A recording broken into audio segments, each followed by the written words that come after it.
ॐ श्री गणेशाय नमः। श्रीपार्वतीस्तोत्रम्। शक्तिस्वरूपे सर्वेषां सर्वाधारे गुणाश्रये सदा शङ्करयुक्ते च पतिं देहि नमोऽस्तुते। सृष्टिस्त्यन्तरूपेण सृष्टिस्त्यन्तरूपिणे सृष्टिस्त्यन्तबीजानां बीजरूपे नमोऽस्तुते। हे गौरी पतिमर्मज्ञे पतिव्रतपरायणे पतिव्रते पतिरते पतिं देहि नमोऽस्तुते।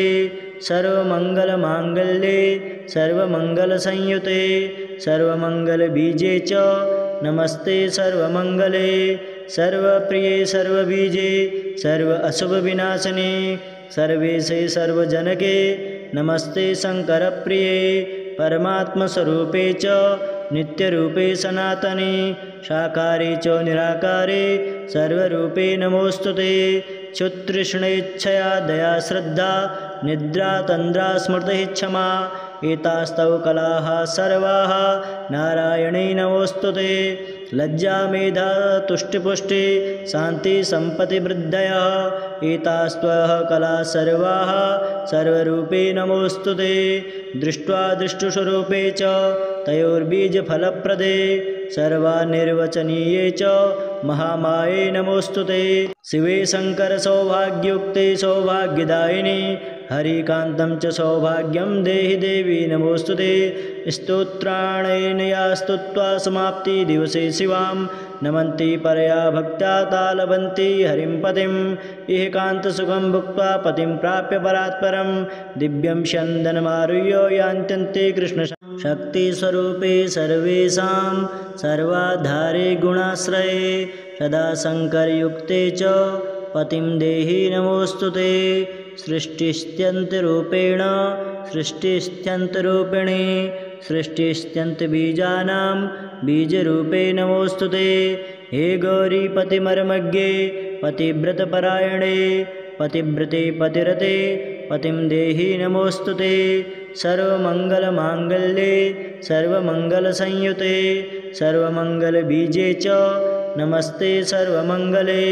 सर्वप्रिये सर्वबीजे सर्व अशुभविनाशिने सर्वेशे सर्वजनके नमस्ते शङ्करप्रिये। परमात्मस्वरूपे च नित्यरूपे सनातने साकारे च निराकारे सर्वरूपे नमोऽस्तुते। क्षुत्तृष्णेच्छया दया श्रद्धा निद्रा तन्द्रा स्मृतिः क्षमा एतास्तव कलाः सर्वाः नारायणे नमोऽस्तुते। लज्जा मेधा तुष्टिपुष्टि शान्ति सम्पत्तिवृद्धयः एतास्त्वः कलाः सर्वाः सर्वरूपे नमोऽस्तुते। दृष्ट्वा दृष्टुस्वरूपे च तयोर्बीजफलप्रदे सर्वानिर्वचनीये च महामाये नमोऽस्तुते। शिवे शङ्करसौभाग्ययुक्ते सौभाग्यदायिनि हरिकान्तं च सौभाग्यं देहि देवी नमोऽस्तुते। स्तोत्राणेन या स्तुत्वा समाप्तिदिवसे शिवां नमन्ति परया भक्त्या तालवन्ति हरिं पतिम्। एकान्तसुखं भुक्त्वा पतिं प्राप्य परात्परं दिव्यं स्यन्दनमारुह्य यान्त्यन्ते कृष्ण। शक्तिस्वरूपे सर्वेषां सर्वाधारे गुणाश्रये सदा शङ्करयुक्ते च पतिं देहि नमोऽस्तुते। सृष्टिस्त्यन्तरूपेण सृष्टिस्त्यन्तरूपिणे सृष्टिस्त्यन्तबीजानां बीजरूपे नमोऽस्तुते। हे गौरी पतिमर्मज्ञे पतिव्रतपरायणे पतिव्रते पतिरते पतिं देहि नमोऽस्तुते। सर्वमङ्गलमाङ्गल्ये सर्वमङ्गलसंयुते सर्वमङ्गलबीजे च नमस्ते सर्वमङ्गले। सर्वप्रिये सर्वबीजे सर्व अशुभविनाशिने सर्वेशे सर्वजनके नमस्ते शङ्करप्रिये। परमात्मस्वरूपे च नित्यरूपे सनातने साकारे च निराकारे सर्वरूपे नमोऽस्तुते। क्षुत्तृष्णेच्छया दया श्रद्धा निद्रा तन्द्रा स्मृतिः क्षमा एतास्तव कलाः सर्वाः नारायणे नमोऽस्तुते। लज्जा मेधा तुष्टिपुष्टि शान्ति सम्पत्तिवृद्धयः एतास्त्वः कलाः सर्वाः सर्वरूपे नमोऽस्तुते। दृष्ट्वा दृष्टुस्वरूपे च तयोर्बीजफलप्रदे सर्वानिर्वचनीये च महामाये नमोऽस्तुते। शिवे शङ्करसौभाग्ययुक्ते सौभाग्यदायिनि हरिकान्तं च सौभाग्यं देहि देवी नमोऽस्तुते। स्तोत्राणेन या स्तुत्वा समाप्तिदिवसे शिवां नमन्ति परया भक्त्या तालवन्ति हरिं पतिम्। इह कान्तसुखं भुक्त्वा पतिं प्राप्य परात्परं दिव्यं स्यन्दनमारुह्य यान्त्यन्ते कृष्णशक्तिस्वरूपे सर्वेषां सर्वाधारे गुणाश्रये सदा शङ्करयुक्ते च पतिं देहि नमोऽस्तुते।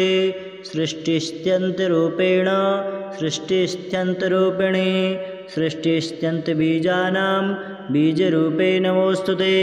हे गौरी पतिमर्मज्ञे पतिव्रतपरायणे पतिव्रते पतिरते पतिं देहि नमोऽस्तुते। सर्वमङ्गलमाङ्गल्ये सर्वमङ्गलसंयुते सर्वमङ्गलबीजे च नमस्ते सर्वमङ्गले। सर्वप्रिये सर्वबीजे सर्व अशुभविनाशिने सर्वेशे सर्वजनके नमस्ते शङ्करप्रिये। परमात्मस्वरूपे च नित्यरूपे सनातने साकारे च निराकारे सर्वरूपे नमोऽस्तुते। क्षुत्तृष्णेच्छया दया श्रद्धा निद्रा तन्द्रा स्मृतिः क्षमा एतास्तव कलाः सर्वाः नारायणे नमोऽस्तुते। लज्जा मेधा तुष्टिपुष्टि शान्ति सम्पत्तिवृद्धयः एतास्त्वः कलाः सर्वाः सर्वरूपे नमोऽस्तुते। दृष्ट्वा दृष्टुस्वरूपे च तयोर्बीजफलप्रदे सर्वानिर्वचनीये च महामाये नमोऽस्तुते। शिवे शङ्करसौभाग्ययुक्ते सौभाग्यदायिनि हरिकान्तं च सौभाग्यं देहि देवी नमोऽस्तुते। स्तोत्राणेन या स्तुत्वा समाप्तिदिवसे शिवां नमन्ति परया भक्त्या तालवन्ति हरिं पतिम्। इह कान्तसुखं भुक्त्वा पतिं प्राप्य परात्परं दिव्यं स्यन्दनमारुह्य यान्त्यन्ते कृष्णशक्तिस्वरूपे सर्वेषां सर्वाधारे गुणाश्रये सदा शङ्करयुक्ते च पतिं देहि नमोऽस्तुते। सृष्टिस्त्यन्तरूपेण सृष्टिस्त्यन्तरूपिणे सृष्टिस्त्यन्तबीजानां बीजरूपे नमोऽस्तुते। हे गौरी पतिमर्मज्ञे पतिव्रतपरायणे पतिव्रते पतिरते पतिं देहि नमोऽस्तुते।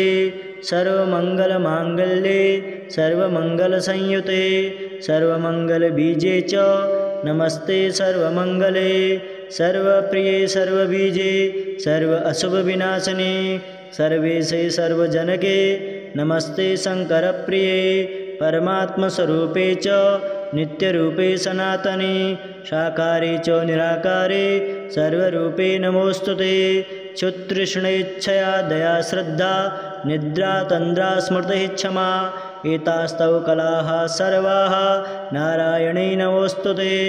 लज्जा मेधा तुष्टिपुष्टि शान्ति सम्पत्तिवृद्धयः एतास्त्वः कलाः सर्वाः सर्वरूपे नमोऽस्तुते।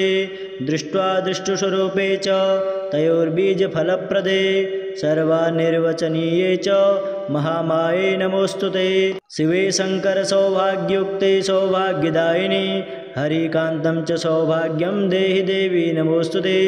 स्तोत्राणेन या स्तुत्वा समाप्तिदिवसे शिवां नमन्ति परया भक्त्या तालवन्ति हरिं पतिम्।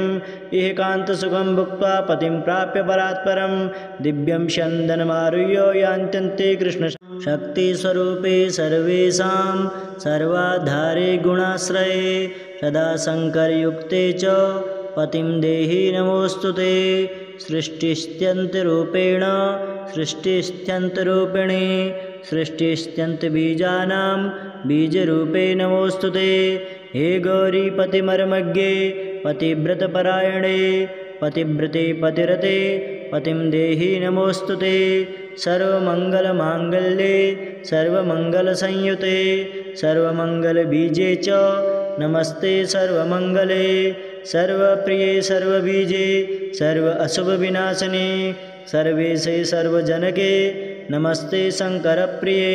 परमात्मस्वरूपे च नित्यरूपे सनातने साकारे च निराकारे सर्वरूपे नमोऽस्तुते।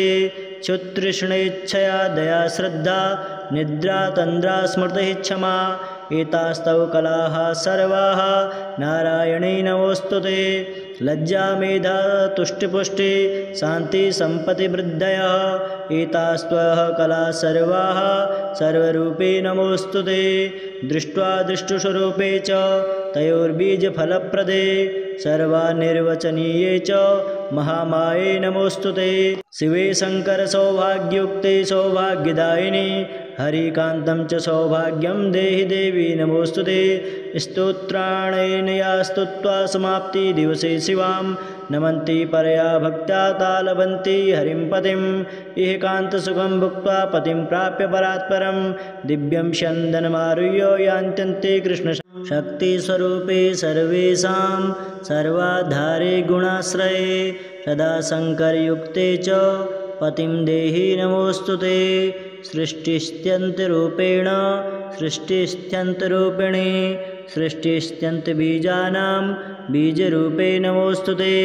हे गौरी पतिमर्मज्ञे पतिव्रतपरायणे पतिव्रते पतिरते पतिं देहि नमोऽस्तुते।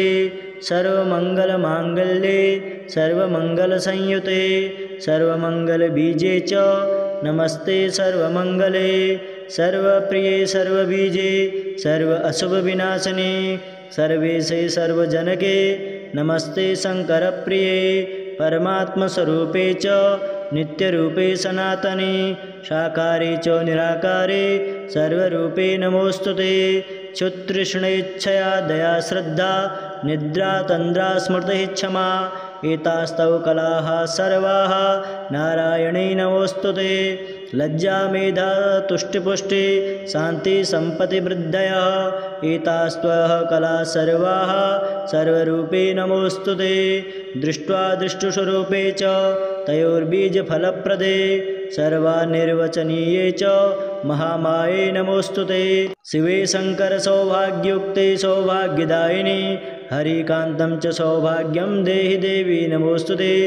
स्तोत्राणेन या स्तुत्वा समाप्तिदिवसे शिवां नमन्ति परया भक्त्या तालवन्ति हरिं पतिम् एकान्तसुखं भुक्त्वा पतिं प्राप्य परात्परं दिव्यं स्यन्दनमारुह्य यान्त्यन्ते कृष्णशक्तिस्वरूपे सर्वेषां सर्वाधारे गुणाश्रये सदा शङ्करयुक्ते च पतिं देहि नमोऽस्तुते। सृष्टिस्त्यन्तरूपेण सृष्टिस्त्यन्तरूपिणे सृष्टिस्त्यन्तबीजानां बीजरूपे नमोऽस्तुते। हे गौरी पतिमर्मज्ञे पतिव्रतपरायणे पतिव्रते पतिरते पतिं देहि नमोऽस्तुते। सर्वमङ्गलमाङ्गल्ये सर्वमङ्गलसंयुते सर्वमङ्गलबीजे च नमस्ते सर्वमङ्गले। सर्वप्रिये सर्वबीजे सर्व अशुभविनाशिने सर्वेशे सर्वजनके नमस्ते शङ्करप्रिये। परमात्मस्वरूपे च नित्यरूपे सनातने साकारे च निराकारे सर्वरूपे नमोऽस्तुते। क्षुत्तृष्णेच्छया दया श्रद्धा निद्रा तन्द्रा स्मृतिः क्षमा एतास्तव कलाः सर्वाः नारायणे नमोऽस्तुते। लज्जा मेधा तुष्टिपुष्टि शान्ति सम्पत्तिवृद्धयः एतास्त्वः कलाः सर्वाः सर्वरूपे नमोऽस्तुते। दृष्ट्वा दृष्टुस्वरूपे च तयोर्बीजफलप्रदे सर्वानिर्वचनीये च महामाये नमोऽस्तुते। शिवे शङ्करसौभाग्ययुक्ते सौभाग्यदायिनि हरिकान्तं च सौभाग्यं देहि देवी नमोऽस्तुते। स्तोत्राणेन या स्तुत्वा समाप्तिदिवसे शिवां नमन्ति परया भक्त्या तालवन्ति हरिं पतिम् एकान्तसुखं भुक्त्वा पतिं प्राप्य परात्परं दिव्यं स्यन्दनमारुह्य यान्त्यन्ते कृष्णशक्तिस्वरूपे सर्वेषां सर्वाधारे गुणाश्रये सदा शङ्करयुक्ते च पतिं देहि नमोऽस्तुते। सृष्टिस्त्यन्तरूपेण सृष्टिस्त्यन्तरूपिणे सृष्टिस्त्यन्तबीजानां बीजरूपे नमोऽस्तुते। हे गौरी पतिमर्मज्ञे पतिव्रतपरायणे पतिव्रते पतिरते पतिं देहि नमोऽस्तुते। सर्वमङ्गलमाङ्गल्ये सर्वमङ्गलसंयुते सर्वमङ्गलबीजे च नमस्ते सर्वमङ्गले। सर्वप्रिये सर्वबीजे सर्व अशुभविनाशिने सर्वेशे सर्वजनके नमस्ते शङ्करप्रिये परमात्मस्वरूपे च नित्यरूपे सनातने साकारे च निराकारे सर्वरूपे नमोऽस्तु ते क्षुत्तृष्णेच्छया दया श्रद्धा निद्रा तन्द्रा स्मृतिः क्षमा एतास्तव कलाः सर्वाः नारायणे नमोऽस्तु ते लज्जा मेधा तुष्टिपुष्टि शान्ति सम्पत्तिवृद्धयः एतास्त्वः कलाः सर्वाः सर्वरूपे नमोऽस्तु ते दृष्ट्वा दृष्टुस्वरूपे च तयोर्बीजफलप्रदे सर्वानिर्वचनीये च महामाये नमोऽस्तु ते शिवे शङ्करसौभाग्ययुक्ते सौभाग्यदायिनि हरिकान्तं च सौभाग्यं देहि देवी नमोऽस्तु ते स्तोत्राणेन या स्तुत्वा समाप्तिदिवसे शिवां नमन्ति परया भक्त्या तालवन्ति हरिं पतिम् एकान्तसुखं भुक्त्वा पतिं प्राप्य परात्परं दिव्यं स्यन्दनमारुह्य यान्त्यन्ते कृष्णशक्तिस्वरूपे सर्वेषां सर्वाधारे गुणाश्रये सदा शङ्करयुक्ते च पतिं देहि नमोऽस्तु ते सृष्टिस्त्यन्तरूपेण सृष्टिस्त्यन्तरूपिणे सृष्टिस्त्यन्तबीजानां बीजरूपे नमोऽस्तु ते हे गौरी पतिमर्मज्ञे पतिव्रतपरायणे पतिव्रते पतिरते पतिं देहि नमोऽस्तु ते सर्वमङ्गलमाङ्गल्ये सर्वमङ्गलसंयुते सर्वमङ्गलबीजे च नमस्ते सर्वमङ्गले सर्वप्रिये सर्वबीजे सर्व अशुभविनाशिने सर्वेशे सर्वजनके नमस्ते शङ्करप्रिये परमात्मस्वरूपे च नित्यरूपे सनातने साकारे च निराकारे सर्वरूपे नमोऽस्तु ते क्षुत्तृष्णेच्छया दया श्रद्धा निद्रा तन्द्रा स्मृतिः क्षमा एतास्तव कलाः सर्वाः नारायणे नमोऽस्तु ते लज्जा मेधा तुष्टिपुष्टि शान्ति सम्पत्तिवृद्धयः एतास्त्वः कलाः सर्वाः सर्वरूपे नमोऽस्तु ते दृष्ट्वा दृष्टुस्वरूपे च तयोर्बीजफलप्रदे सर्वानिर्वचनीये च महामाये नमोऽस्तु ते शिवे शङ्करसौभाग्ययुक्ते सौभाग्यदायिनि हरिकान्तं च सौभाग्यं देहि देवी नमोऽस्तु ते स्तोत्राणेन या स्तुत्वा समाप्तिदिवसे शिवां नमन्ति परया भक्त्या तालवन्ति हरिं पतिम् एकान्तसुखं भुक्त्वा पतिं प्राप्य परात्परं दिव्यं स्यन्दनमारुह्य यान्त्यन्ते कृष्णशक्तिस्वरूपे सर्वेषां सर्वाधारे गुणाश्रये सदा शङ्करयुक्ते च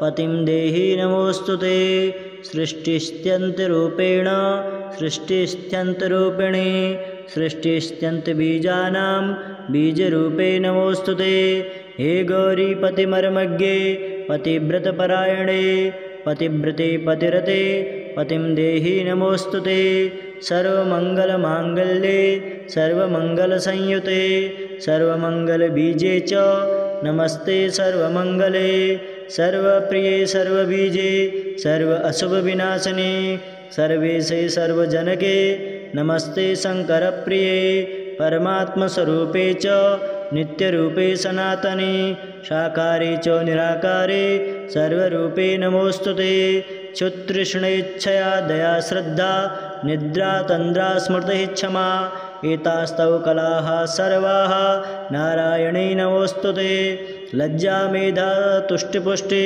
शान्ति सम्पत्तिवृद्धयः एतास्त्वः कलाः सर्वाः सर्वरूपे नमोऽस्तु ते दृष्ट्वा दृष्टुस्वरूपे च तयोर्बीजफलप्रदे सर्वानिर्वचनीये च महामाये नमोऽस्तु ते शिवे शङ्करसौभाग्ययुक्ते सौभाग्यदायिनि हरिकान्तं च सौभाग्यं देहि देवी नमोऽस्तु ते स्तोत्राणेन या स्तुत्वा समाप्तिदिवसे शिवां नमन्ति परया भक्त्या तालवन्ति हरिं पतिम् एकान्तसुखं भुक्त्वा पतिं प्राप्य परात्परं दिव्यं स्यन्दनमारुह्य यान्त्यन्ते कृष्ण